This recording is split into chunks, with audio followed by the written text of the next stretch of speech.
Thank you for tuning in to the latest edition of the 12 Kyle podcast. Whether you're listening during your commute, while working out, or just relaxing at home, we appreciate you. Every download, every listen, and every subscription means a lot. Up next, the 12 Kyle podcast. Most athletes, they are very superstitious about the numbers that they wear. You can't give an athlete any number and say, hey, just wear it. Some athletes don't like the fact that it doesn't look or feel good, and they correlate that with their play. And so Mike Vick went on to tell the story about how wearing number 2 just wasn't working for him. And he spotted one of his teammates at practice before practice started one day, and this particular teammate was wearing the number 7. And he said, hey, do you want to swap jerseys? So they took their jerseys off and exchanged jerseys. When he put the number 7 on, he played really, really well that day in practice. And he said it just really just took off from there.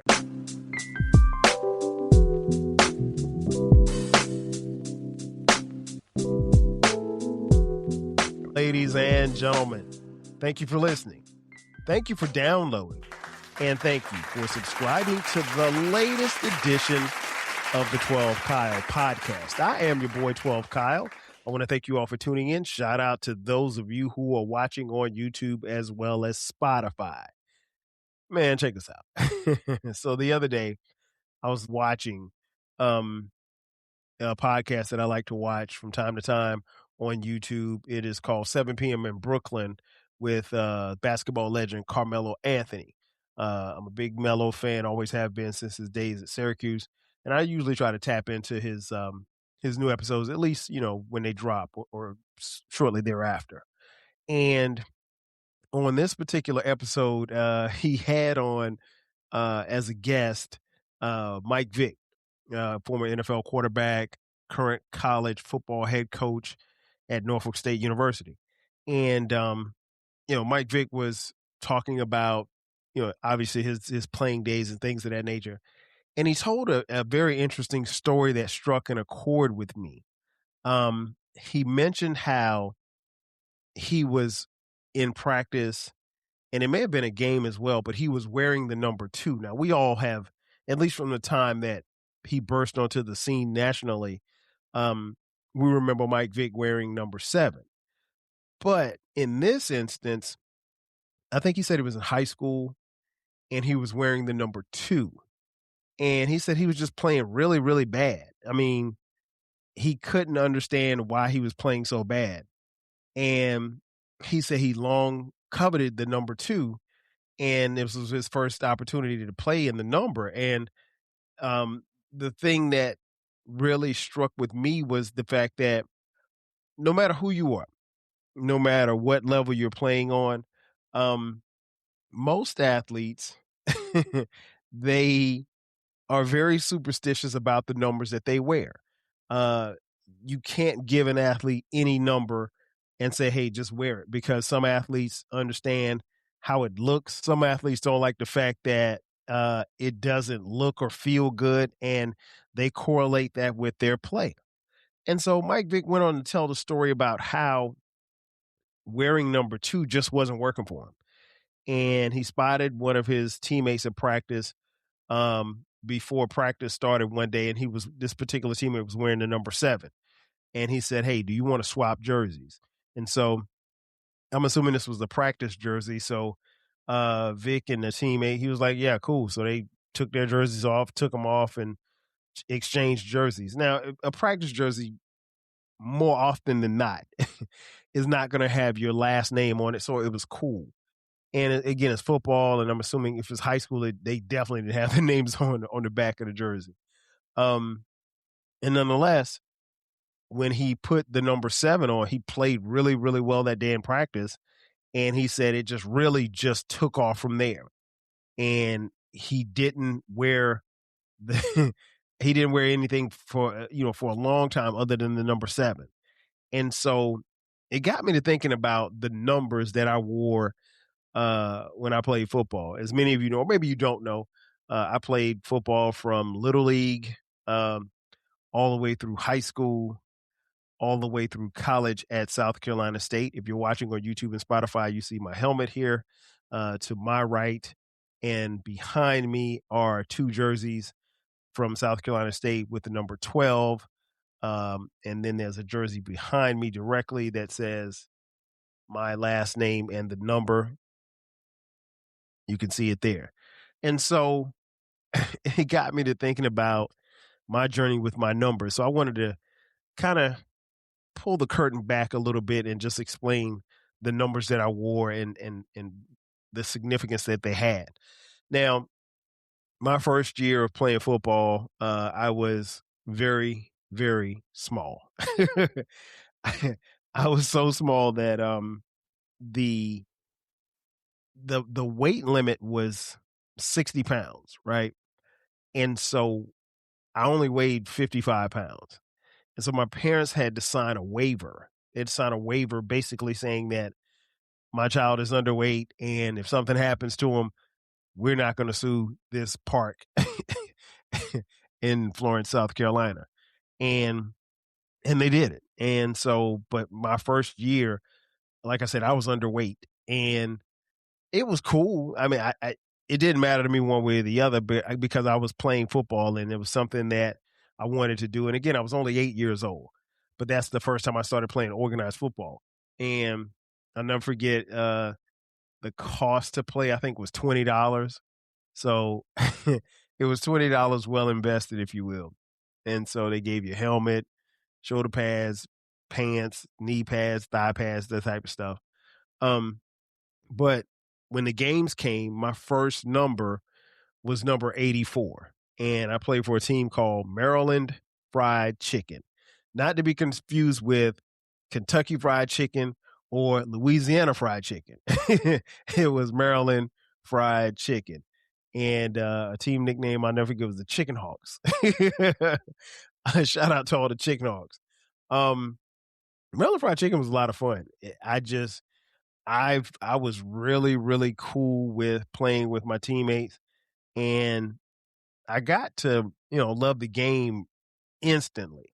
I love competing, and I played very well wearing the number 84. And so I wore that for a year. And then I want to say the next year and this is Pop Warner football. So the next year of Pop Warner, I wore number 88, again, playing for Maryland Fried Chicken. Now this year, when I put on the 88, and I guess let me go back. I wore 84 because I played wide receiver and I played cornerback, but I probably I know I started at wide receiver. I don't think I started. I know I didn't start at corner. But it was just cool because, as a wide receiver, you're going to wear a number in the 80s, right? So I was cool with wearing number 84. Then my second year, I moved to number 88. And that year was special because that was the year, it was only my second year, but I took off as far as a player was concerned. Like I was, a very, very good player. I was an all-star player. I started at receiver and at corner, and I led the league in interceptions, all while wearing the number 88. And it was a lot of fun. In fact, what's interesting is I still have my 88 jersey, and if I find it, and I know it's in this house somewhere, if I find it, I'll take a picture of it and put it up here as well. And for those of you watching, you'll be able to see it on YouTube and Spotify. It's way too small for me to try to put it on. But 88 was cool. 88 was, there was no, I mean, of course there were other receivers in the NFL that wore number 88 that were dope, but it was just a number for me. There was no nothing significant about it as far as relating to players. Lynn Swann, I think, probably is the receiver that came to mind, the Pittsburgh legend, as far as, relating the numbers. But other than that, I there was no particular reason why I had to wear 88, but I wanted to wear it anyway. All right, so then I wear 88 for a couple of years, and then I move up to the junior league of Pop Warner. And this was interesting because at this particular time, I donned the number 12. And I distinctly remember this. It's funny how these things come back to you. I distinctly remember this because we were at practice and practice had ended, and one of the coaches, my dad was an assistant coach, but I think the head coach was talking about numbers, the jersey numbers, and was asking the kids what number they wanted. And somebody, whoever, I guess he asked somebody before me, and they said they wanted 88. And personally, I wanted a team's number anyway. I really wanted 13 because my favorite quarterback, Dan Marino, was wearing number 13. Now, again, I played wide receiver. I wasn't playing quarterback. But I distinctly remember the kid who got asked before me chose 88. And so I was like, let me get number 12. And nobody else was wearing number 12. I don't even think nobody wore it on that team the year before, even though I wasn't on that team. But because I remember watching them play. And so I got number 12. And listen, I've never felt so cool and comfortable in a number than number 12. I thought it looked good on my jersey. I thought my jersey looked good on my pads. It looked, well, we used to call it just looked sweet. It looked real sweet, real pretty, real fly. And so I was cool. And then I wore number 12 I played, I think, junior pop. I think I played 3 years. So I wore number 12 all 3 years. And I was one of the best players in the league. And it was a lot of fun. And again, but my team, I'll be honest, we just didn't win. Like those years on Maryland Fried Chicken, we sucked.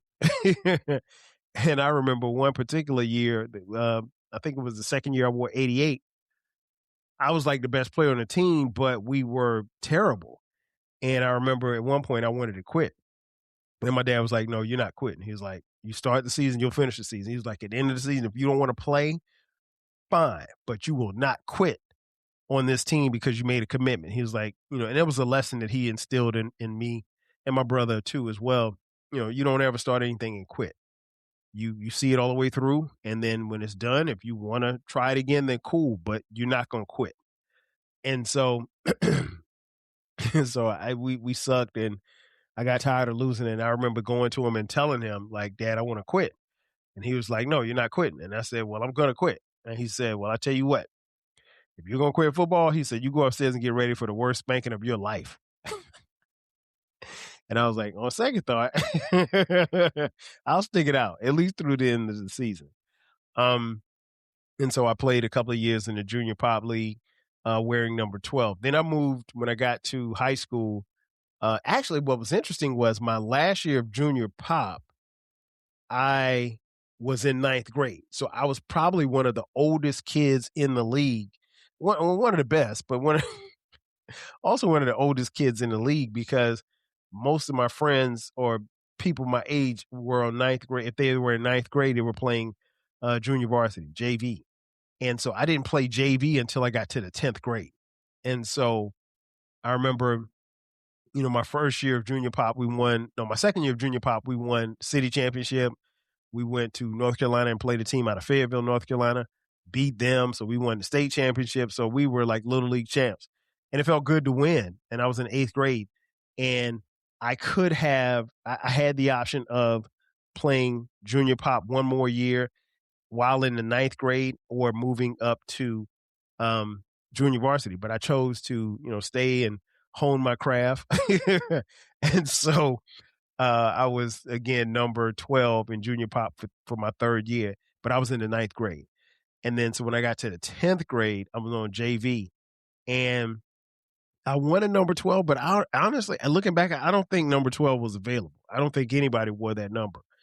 So I went back to 88.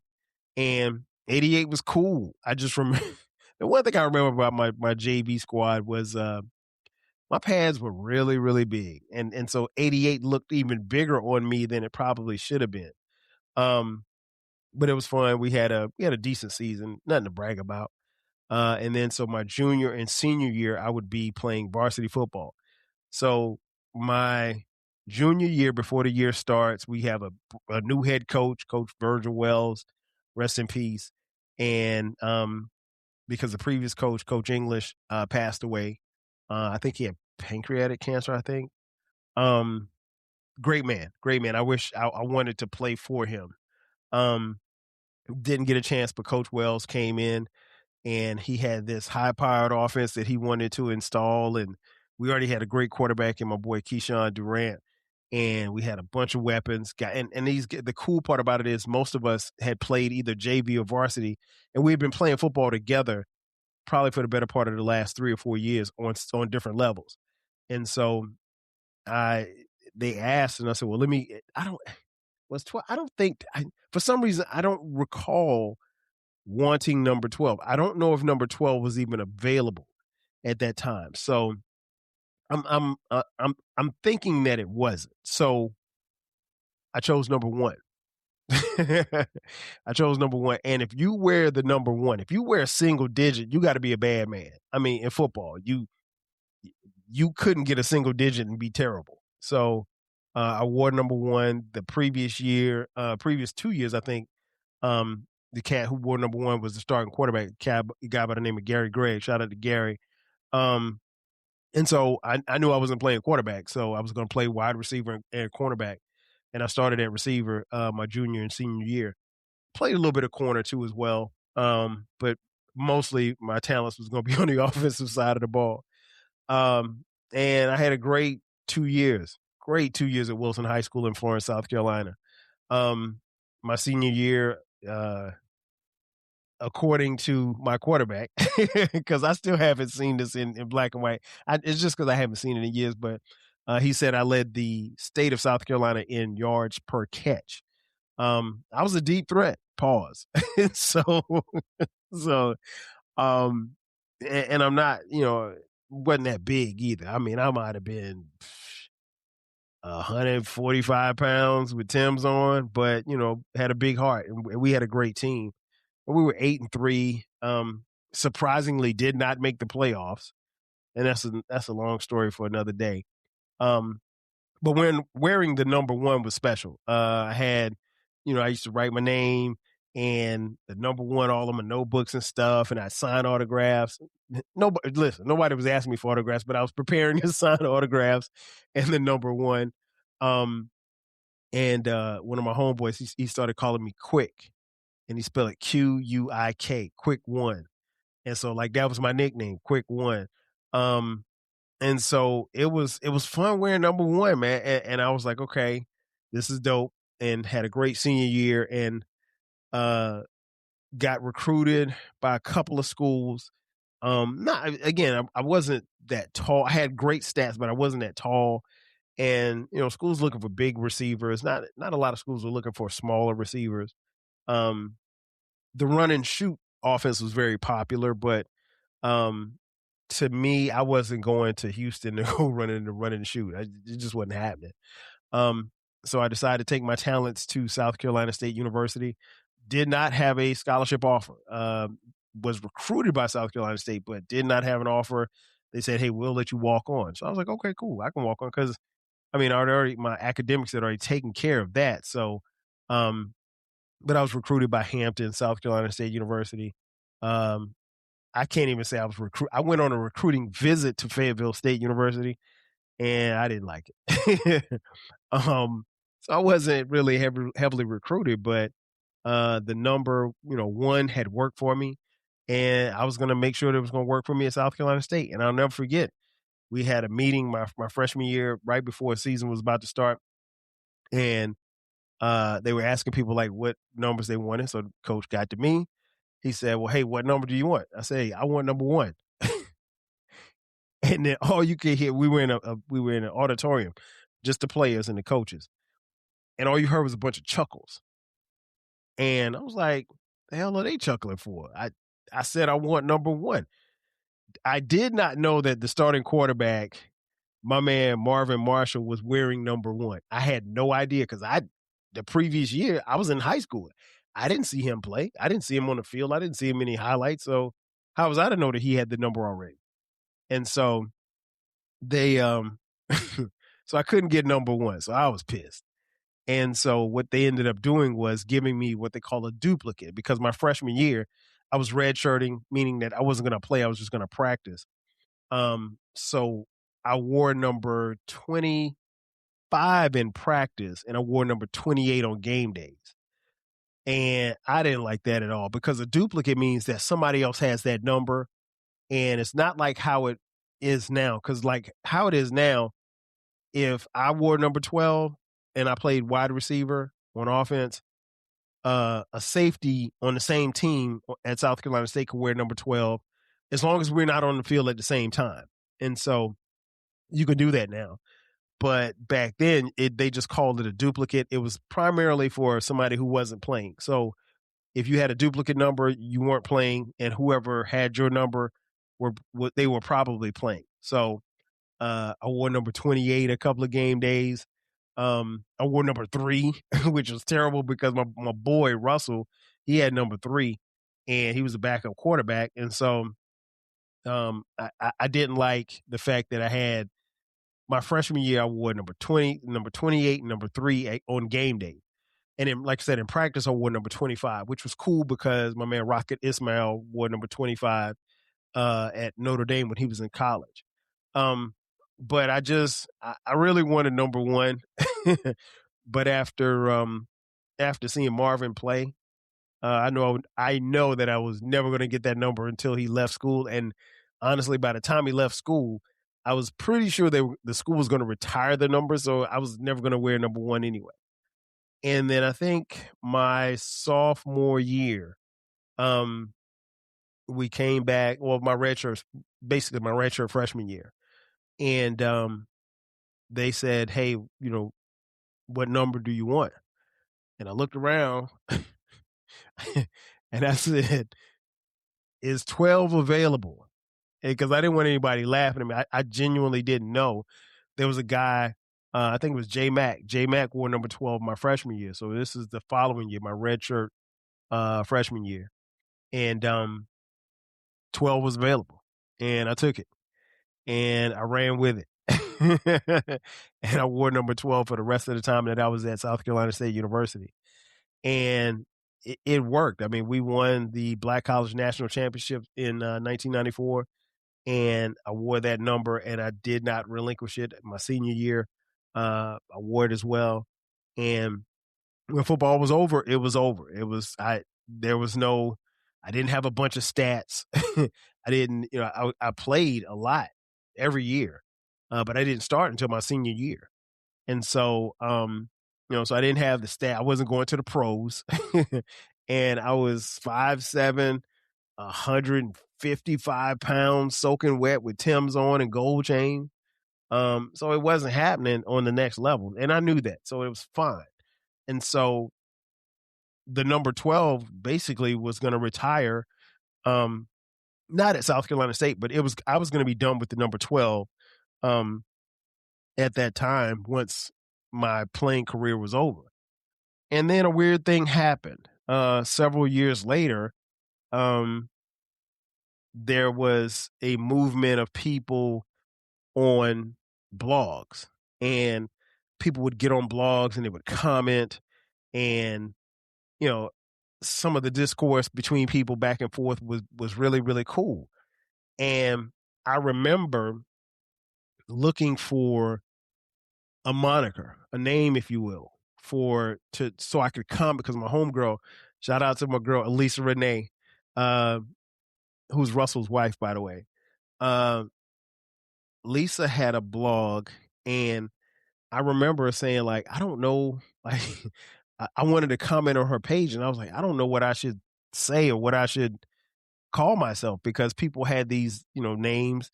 There were names like Eclectic, shout out to E, and everybody had like different names. It was the early stages of what we now know as social media.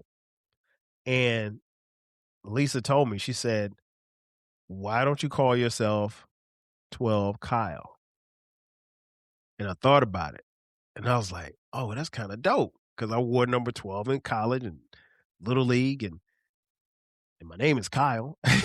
So, I could rock with it. And I created a profile. I commented on her blog, and then I would comment on her blog and like her friend's blog and other people who would comment on her blog. And she told me one day, she said, well, why don't you just create your own blog and you could talk about what it is you want to talk about on your blog? And I was like, all right, bet. And I created the 12th Planet was the name of my blog. And it's in the blog still exists to this day. I don't post anything on it, but just podcast stuff. But and the blog is still here to this day from the first episode called The Genesis all the way through, today. And it just stuck. After that, people started commenting on the blog. People found it. I would eventually evolve and have a nice following on that blog, and to the point where I decided to participate and start my own internet radio show on Blog Talk Radio. And so